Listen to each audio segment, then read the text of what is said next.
السلام علیکم ورحمۃ اللہ تعالی وبرکاتہ۔ نحمده ونصلي ونسلم على رسوله الكريم اما بعد فاعوذ باللہ من الشیطان الرجیم بسم اللہ الرحمن الرحیم ان اللہ وملائکتہ یصلون علی النبی یا ایہا الذین آمنوا صلوا علیہ وسلموا تسلیما اللہم صلی علی سیدنا ومولانا محمد معدن الجود والکرم وآلہ الکرام وابنہ الکریم وبارک وسلم صلاۃ و سلام علیک یا رسول اللہ صلی اللہ تعالی علیہ وسلم۔ سبق نمبر 16، میلاد شریف منانا۔ فرماتے کہ ایام اللہ کو یاد رکھنے کا حکم قرآن کریم میں ہے۔ ایام اللہ کا مطلب ہوتا ہے اللہ کے دن، وہ اللہ کے دن یعنی خاص نسبتوں والے دن، ان کو یاد رکھنے کا حکم خود قرآن مجید کے اندر موجود ہے۔ اور ایام اللہ میں سے سب سے مقدس نبی کریم صلی اللہ علیہ وسلم کا یوم میلاد ہے،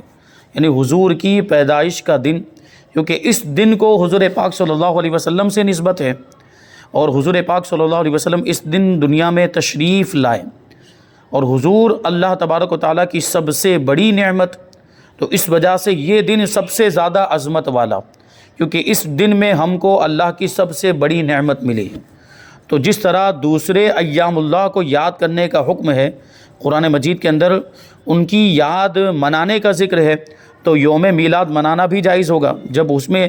دوسرے ایام جو اللہ تبارک و تعالیٰ اور اسلام اور حضور پاک صلی اللہ علیہ وسلم سے نسبت رکھنے والے دن ہیں، ان کی یاد کو تازہ رکھنے کا حکم دیا گیا ہے، تو یوم میلاد بھی تو بڑا عظمت والا دن ہے، تو یقیناً اس کی بھی یاد تازہ رکھنا، اس کی یادگار منانا اور جشن میلاد منانا یہ جائز ہے، کیونکہ تمام ایام اسی مبارک دن کے سبب بابرکت ہوئے، یعنی دوسرے دنوں کو جو برکت ملی، چاہے وہ رمضان کا مہینہ ہو یا بڑی راتیں ہوں یا حرمت والے مہینے ہوں، ان سب کو جو عزت ملی ہے، جو برکت ملی ہے، یہ یوم میلاد کی برکت سے ہی ملی اور اس کے سبب ہی سے ملی، کیونکہ اگر حضور پاک صلی اللہ علیہ وسلم دنیا میں تشریف نہ لاتے تو کوئی دن برکت والا نہ ہوتا، نہ رمضان ہوتا، نہ بڑی راتیں، کچھ بھی نہیں ہوتا، کوئی تہوار نہیں ہوتا۔ تو یہ ساری برکتیں حضور کے قدموں کے صدقے میں ملی ہیں، اور سارے ایام بھی جو بابرکت ہوئے ہیں اور سارے مہینے بھی جو برکت والے ہوئے ہیں، یہ حضور کے قدموں کی برکت سے۔ قرآن کریم ہمیں رحمت الہی پر خوشی منانے کا حکم دیتا ہے کہ اللہ کی رحمت ملے، اللہ کی نعمت ملے، اللہ کا فضل ملے، تو اس پر خوشی منانی چاہیے۔ فرماتا ہے اللہ تبارک و تعالیٰ کہ قل بفضل اللہ وبرحمتہ فبذلک فلیفرحوا ھو خیر مما یجمعون، کہ تم فرماؤ اللہ ہی کے فضل اور اسی کی رحمت اور اسی پر چاہیے کہ خوشی کریں، وہ ان کے سب دھن دولت سے بہتر ہے۔ یعنی کیا مطلب ہوا کہ اللہ کے فضل پر اور اللہ کی رحمت پر خوشی منانی چاہیے، اور یہ جو کچھ بھی جمع کرتے ہیں لوگ، دھن دولت جو کچھ بھی جمع کرتے ہیں، یہ خوشی منانا اس سے بہتر ہے۔ تو دیکھیں اللہ کے فضل پر اور اللہ کی رحمت پر خوشی منانے کا حکم دیا گیا، تو نبی کریم صلی اللہ علیہ وسلم کی ولادت سے بڑا فضل اور نبی کریم صلی اللہ علیہ وسلم کی ولادت اور حضور کے دنیا میں تشریف لانے سے بڑی رحمت اور کیا ہوگی؟ سب سے بڑی رحمت اور سب سے بڑی نعمت تو وہ ہے، تو اس پر ہمیں کتنی خوشی منانی چاہیے۔ تو اسی آیت کریمہ سے ثابت ہوتا ہے کہ حضور کی ولادت پر خوشی منا سکتے ہیں، بلکہ منانا چاہیے۔ حضور نبی کریم صلی اللہ علیہ وسلم کے حضور نبی کریم صلی اللہ علیہ وسلم اللہ تعالیٰ کے سب سے بڑے فضل اور نعمت ہیں، یعنی حضور اللہ کی سب سے بڑی نعمت اور نعمت الہی کا شکر ادا کرنے کے حوالے سے قرآن کریم پارہ نمبر 30 سورہ والضحیٰ آیت نمبر 12 میں ہے، اللہ تعالیٰ ارشاد فرماتا ہے وَأَمَّا بِنِعْمَةِ رَبِّكَ فَحَدِّثْ، اور اپنے رب کی نعمت کا خوب چرچا کرو، یعنی اللہ نے جو تمہیں نعمتیں عطا کی ہیں اس کا ذکر کرو، اس کا تذکرہ کرو، اس کا چرچا کرو، اور لوگوں کے سامنے اس کو ظاہر کرو۔ تو ظاہر کرنے کا ایک طریقہ یہ بھی ہے کہ اس کی خوشی منائی جائے، نعمت جو ملی ہے اس کو ظاہر کیا جائے۔ تو عید میلاد النبی پہ خوشی مناتے ہیں تو یہ اس نعمت کے اظہار کے طور پر ہوتا ہے اور اس کا ہم چرچا کرتے ہیں۔ اب آگے ہے میلاد احادیث کی روشنی میں۔ ہمارے پیارے آقا صلی اللہ علیہ وسلم پیر کے دن روزہ رکھ کر اپنا یوم میلاد مناتے تھے، یعنی حضور پاک صلی اللہ علیہ وسلم خود اپنی ولادت کے دن، یعنی پیر کا دن، کیونکہ حضور پیر کے دن دنیا میں تشریف لائے تھے، اور 12 ربیع الاول یہ تاریخ تھی۔ حضور پاک صلی اللہ علیہ وسلم پیر کے دن روزہ رکھا کرتے تھے۔ یہ حضور کی ولادت سے نسبت ہونے کی وجہ سے، اس دن کو حضور کی ولادت سے نسبت ہو جانے کی وجہ سے، جیسا کہ حضرت سیدنا ابو قتادہ رضی اللہ تعالیٰ عنہ فرماتے ہیں کہ بارگاہ رسالت صلی اللہ علیہ وسلم میں پیر کے روزے کے بارے میں دریافت کیا گیا، یعنی حضور پیر کے دن کا روزہ رکھتے تھے، تو صحابہ کرام نے حضور سے پوچھا کہ یا رسول اللہ پیر کے دن کا روزہ کیوں رکھتے ہیں؟ تو حضور پاک صلی اللہ علیہ وسلم نے ارشاد فرمایا کہ اسی دن میری ولادت ہوئی اور اسی روز مجھ پر وحی نازل ہوئی۔ پتہ کیا چلا کہ حضور ولادت کی نسبت سے پیر کے دن روزہ رکھتے تھے، تو یہ میلاد منانا ہوا کہ نہیں ہوا؟ پتہ چلا کہ حضور نے خود اپنا میلاد منایا، اور سب سے پہلی وحی بھی اسی دن حضور پاک صلی اللہ علیہ وسلم پر نازل ہوئی۔ اسی طرح جب ابو لہب مر گیا، بہت بدترین کافر تھا، یہ حضور کا چچا تھا لیکن حضور کا بہت بڑا دشمن، اور حضور کی دشمنی میں ہی یہ دنیا سے گیا۔ تو جب یہ مر گیا تو اس کے بعض گھر والوں نے اسے خواب میں برے حال میں دیکھا، بہت بری حالت، عذاب میں مبتلا ہے اور بہت بری کیفیت ہے۔ تو پوچھا کہ کیا ملا؟ تو بولا کہ تم سے جدا ہو کر مجھے کوئی خیر نصیب نہیں ہوئی، یعنی جب سے میں دنیا سے گیا ہوں اور یہاں آیا ہوں قبر کے اندر، تو مجھے کوئی بھلائی دیکھنے کو نہیں ملی، اور برائی ہی برائی ہے اور عذاب ہی عذاب ہے۔ پھر اپنے انگوٹھے کے نیچے موجود سوراخ کی طرف اشارہ کرتے ہوئے کہنے لگا کہ سوائے اس کے کہ اس میں سے مجھے پانی پلا دیا جاتا ہے، کیونکہ میں نے سویبہ باندی کو آزاد کیا تھا۔ اس کا واقعہ آپ لوگوں کو معلوم ہوگا کہ حضور پاک صلی اللہ علیہ وسلم کی جب ولادت ہوئی تو یہ سویبہ باندی، یہ حضور کی ولادت کے وقت حضرت بی بی آمنہ رضی اللہ تعالی عنہا کے گھر میں موجود تھی۔ جب حضور دنیا میں تشریف لائے تو یہ سویبہ دوڑ کر گئی، یہ ابو لہب کی باندی تھی، ابو لہب کے پاس گئی، حضور کے چچا کے پاس، اور ابو لہب کو حضور پاک صلی اللہ علیہ وسلم کی ولادت کی خوشخبری سنائی۔ تو بھتیجے کی ولادت کی خوشی میں، کیونکہ وہ چچا تھا ابو لہب، حضور پاک صلی اللہ علیہ وسلم اس کے بھتیجے، تو حضور کی ولادت کی خوشی میں انگلی سے اشارہ کر کے اس نے سویبہ کو آزاد کیا تھا۔ تو اسی انگلی سے ہر پیر کے دن اس کو راحت ملتی تھی، یعنی قبر کے اندر اس کے عذاب میں تخفیف ہو جاتی تھی، عذاب کم ہو جاتا تھا، اور اس میں سے وہ پانی پلا دیا جاتا تھا، جس کی وجہ سے وہ پیاس وقتی طور پر بجھ جاتی تھی، ورنہ پھر دوسرے دنوں میں پھر سے وہ عذاب کا معاملہ ہوتا تھا، اور پھر سے وہ عذاب کی شدت۔ تو یہ دیکھیں، جب ایک کافر نے، بدترین دشمن نے حضور پاک صلی اللہ علیہ وسلم کا میلاد منایا، حضور پاک صلی اللہ علیہ وسلم کی ولادت کی خوشی میں سویبہ باندی کو آزاد کر دیا، تو ہم تو مسلمان ہیں، ہم تو حضور پاک صلی اللہ علیہ وسلم کے ماننے والے ہیں، اگر ہم حضور کا میلاد منائیں گے تو ہمیں کیوں فائدہ نہیں ملے گا؟ یقیناً ملے گا۔ تو یہ چیز بڑی دیکھیں۔ اور پھر دوسری بات یہ بھی یہاں پہ غور کرنے کی ہے، وہ یہ ہے کہ ابو لہب نے جو سویبہ باندی کو آزاد کیا تھا تو حضور کی ولادت پر وہ ان کو، حضور کو بھتیجا سمجھ گئے، کیونکہ ابھی تو حضور پیدا ہو رہے ہیں، ابھی تو اعلان نبوت بھی نہیں ہوا۔ وہ 40 سال کی عمر میں حضور نے اعلان نبوت فرمایا، تب وہ جا کر جو ہے کہ حضور کو ماننے کا معاملہ ہوتا، لیکن ابھی تو پیدا ہوئے ہیں، تو مطلب کیا ہے کہ بھتیجا سمجھ ہی کر اس نے خوشی کا اظہار کیا۔ وہ بھتیجا سمجھ کر جب اس نے خوشی کا اظہار کیا تو اس کو یہ صلہ ملا اور اس کا یہ فائدہ ملا۔ اور ہم جو خوشی مناتے ہیں تو ہم تو اللہ کا رسول سمجھ کے مناتے ہیں، تو ہمیں کتنا اس کا فائدہ ملے گا اور کتنے فائدے کی ہم امید کر سکتے ہیں۔ یقیناً اللہ تبارک و تعالی حضور کی ولادت کے صدقے میں، حضور کا میلاد منانے کے صدقے میں بہت سارے کام بنا دیتا ہے، دنیا کے بھی کام بن جاتے ہیں اور آخرت میں تو اس کا فائدہ ملنا ہی ملنا ہے۔ تو میلاد منانے کے بہت فائدے ہیں، اور یقیناً یہ جائز ہے، کار ثواب ہے، اور یہ بہت بڑی نعمت، بلکہ سب سے بڑی نعمت حضور پاک صلی اللہ علیہ وسلم کی ذات بابرکات، یہ حضور جب دنیا میں تشریف لائے تو اس کی خوشی کا اظہار ہے۔ تو اس روایت کے تحت شیخ عبدالحق محدث دہلوی رحمۃ اللہ تعالی علیہ فرماتے ہیں کہ اس واقعے میں میلاد شریف والوں کے لیے بڑی دلیل ہے، جو تاجدار رسالت صلی اللہ علیہ وسلم کی شب ولادت میں خوشیاں مناتے اور مال خرچ کرتے ہیں۔ یعنی ابو لہب جو کہ کافر تھا، جب وہ تاجدار نبوت صلی اللہ علیہ وسلم کی ولادت کی خبر پا کر خوش ہونے اور اپنی لونڈی سویبہ کو دودھ پلانے کی خاطر آزاد کرنے پر بدلہ دیا گیا، تو اس مسلمان کا کیا حال ہوگا جو محبت اور خوشی سے بھرا ہوا ہے اور مال خرچ کر رہا ہے حضور کی خوشی میں۔ لیکن یہ ضروری ہے کہ محفل میلاد شریف گانے باجوں اور آلات موسیقی سے پاک ہو، اس میں میوزک وغیرہ کچھ نہیں ہونا چاہیے،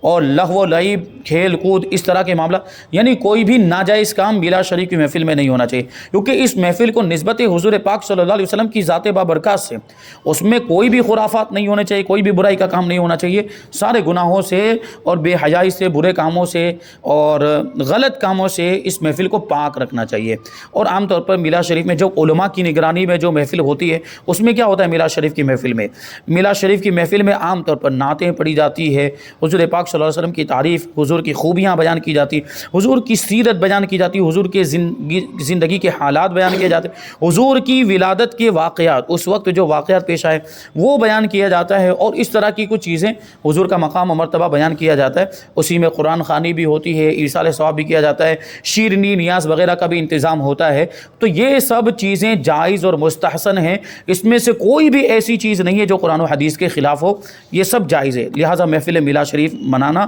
اس میں کوئی حرج نہیں ہے۔ آگے سوال یہ ہے کہ میلاد شریف میں ہوتا کیا ہے؟ وہی جو میں نے ابھی بتایا، مختصر طور پر بتا دیا، اب اس کو اور جو ہے وضاحت کے ساتھ بیان کرتے ہیں کہ جشن ولادت وہ مبارک اجتماع ہے، وہ محفل ہے کہ جس میں معتبر کتابوں سے نبی کریم صلی اللہ علیہ وسلم کے فضائل، آپ کے معجزات اور سیر یعنی حضور کی خصلتیں، حضور کی عادتیں، حضور کے طور طریقے، حضور کی سنتیں،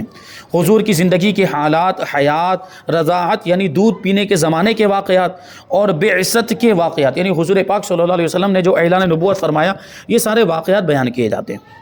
صدر الشریعہ مفتی محمد امجد علی اعظمی رحمۃ اللہ تعالی علیہ فرماتے ہیں کہ ان چیزوں یعنی نبی کریم صلی اللہ علیہ وسلم کے فضائل و معجزات وغیرہ کا ذکر احادیث میں بھی ہے، حدیث میں خود حضور نے بیان کیا ہے،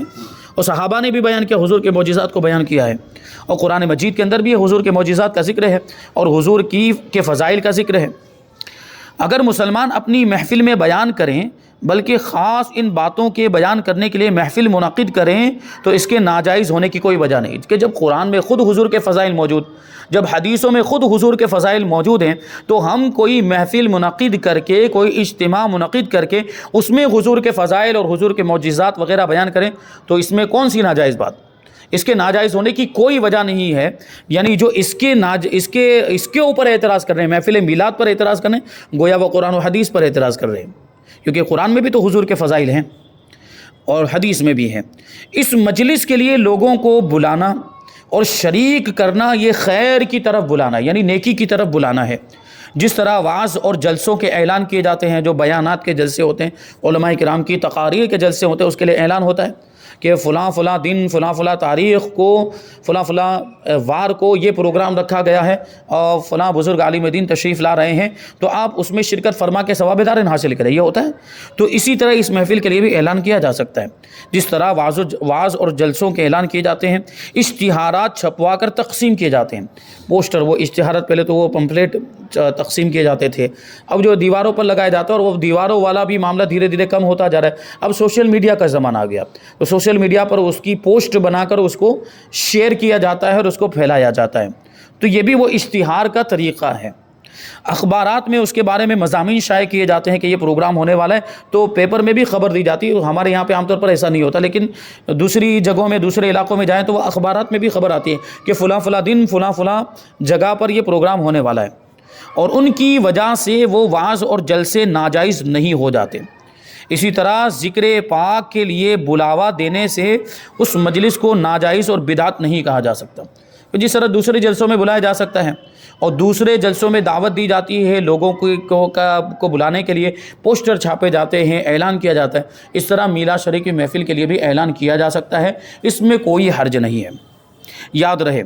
جس تاریخ کو ملک آزاد ہوا ہو، ہر سال اس تاریخ کو جشن منایا جاتا اور جلوس نکالا جاتا ہے، ہوتا ہے 15 اگست ہندوستان آزاد ہوا تو اس میں جلوس بھی نکالا جاتا ہے اور اس میں جشن بھی منایا جاتا ہے، اور جو اس پر تنقید کرے اسے ملک کا غدار کہا جاتا ہے۔ جشن آزادی پر اگر کوئی یوم آزادی پر اعتراض کرے، یہ نہیں منانا چاہیے، غلط ہے وغیرہ، تو اس کو ملک کا غدار مانا جائے گا۔ تو جس تاریخ کو دو جہاں کے سردار صلی اللہ علیہ وسلم دنیا میں تشریف لائے، وہ کیوں نہ سب سے بڑھ کر خوشی کا دن ہوگا، یعنی جب آزادی ملی تو اس میں خوشی منائی جا رہی، یعنی آزادی ملنا مطلب یہ خوشی والی بات ہو گئی۔ تو حضور پاک صلی اللہ علیہ وسلم دنیا میں تشریف لائے اور حضور کے قدموں کی نسبت سے ہم جہنم سے آزاد ہو گئے، یعنی حضور کی امت میں شامل ہونے کی وجہ سے ہمیں جہنم سے آزادی ملی، وہ تو سب سے بڑی آزادی، تو اس پر ہمیں کتنی خوشی منانی چاہیے۔ تو اس سے بڑھ کر خوشی کا دن کون سا ہو سکتا ہے؟ لہٰذا میلاد شریف منانا یہ حکم قرآنی پر عمل کرنا ہے۔ کیا یہ اعتراض کرنے والا رسول پاک صلی اللہ علیہ وسلم کی ولادت اللہ پاک کی نعمت، فضل الہی اور رحمت خداوندی نہیں جانتا؟ یعنی اس کو حضور کی ولادت کو اللہ پاک کی نعمت، اللہ کا فضل اور رحمت خداوندی نہیں مانتا؟ یا محفل میلاد کو اس نعمت الہی کا چرچا اور اس فضل و رحمت کی خوشی نہیں سمجھتا؟ یا وہ یہ بتائے کہ قرآن و حدیث میں کہیں محفل میلاد شریف کو منع فرمایا گیا؟ کہیں بھی نہیں ہے۔ تو حضور پاک صلی اللہ علیہ وسلم اللہ کی نعمت ہے، یہ تو مخالفین بھی مانتے ہیں، اور حضور پاک صلی اللہ علیہ وسلم اللہ کا فضل ہے۔ حضور کو اللہ تبارک و تعالیٰ نے سارے جہان والوں کے لیے رحمت بنا کر بھیجا، وہ تو آیت کریمہ ہے، وَمَا أَرْسَلْنَاكَ إِلَّا رَحْمَةً لِلْعَالَمِينَ، یہ تو ماننا ہی پڑے گا۔ تو جب حضور اللہ کی نعمت ہیں، اللہ کا فضل ہے، اللہ کی طرف سے رحمت ہیں، تو اس پر خوشی کیوں نہ منائی جائے؟ اور اس کا حکم تو قرآن مجید کے اندر بھی موجود ہے۔ تو وہ بتائیں کہ قرآن میں یا حدیث میں کہاں محفل میلاد منانے سے منع کیا گیا، وہ نہیں بتا سکتے۔ تو کہتے ہیں اعلیٰ حضرت رضی اللہ تعالیٰ عنہ نے جو فرمایا کہ خاک ہو جائیں عدو جل کر مگر ہم تو رضا، عدو مانے دشمن، خاک ہو جائیں عدو جل کر مگر ہم تو رضا، دم میں جب تک دم ہے ذکر ان کا سناتے جائیں گے۔ میلاد منانا یہ آج کل کی ایجاد نہیں، مسلمان صدیوں سے میلاد مناتے آئے ہیں۔ چنانچہ ملا علی قاری اور علامہ برہان الدین حلبی رحمۃ اللہ تعالی علیہ لکھتے ہیں کہ مسلمان تمام مقامات اور بڑے بڑے شہروں میں ہمیشہ نبی کریم صلی اللہ علیہ وسلم کی ولادت کے مہینے میں محافل منعقد کرتے رہے ہیں۔ تو دیکھیے یہ اتنے بڑے علماء، یہ حنفی مذہب کے بہت بڑے ملا علی قاری حنفی مذہب کے بہت بڑے عالم دین ہیں، اور علامہ برہان الدین ان کے بھی حوالے ملتے ہیں۔ تو انہوں نے فرمایا،